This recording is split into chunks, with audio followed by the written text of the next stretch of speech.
ములుగు జిల్లాల గినడమ దొంగలు బగ్గనే రెచ్చిపోతున్నారట.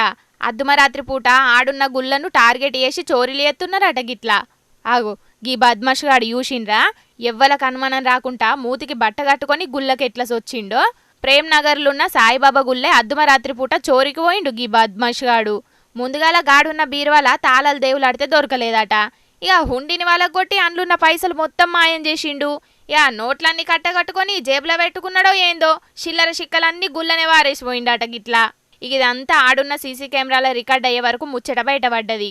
అంతకు మొదలు కూడా 4-5 మలకల గీ గుళ్ళ దొంగలు పడ్డారట. మరి గిన్ని మలకల దొంగలు పడ్డా పోలీసులకు ఎందుకు కంప్లైంట్ చేయలేదు కావచ్చు. మరి గిల్లు ఇంటి దొంగను ఈశ్వరుడైనా పట్టలేడన్నట్టు గీ దొంగతనాలల్లా గుళ్ళె పనిచేసేటోళ్ళ పాత్ర కూడా ఏమన్నా ఉన్నదా అని అనుమానపడుతున్నారట చాలా మంది. మరి విచారణలా పోలీసులు ఏం తేల్తారో చూడాలే ఇక.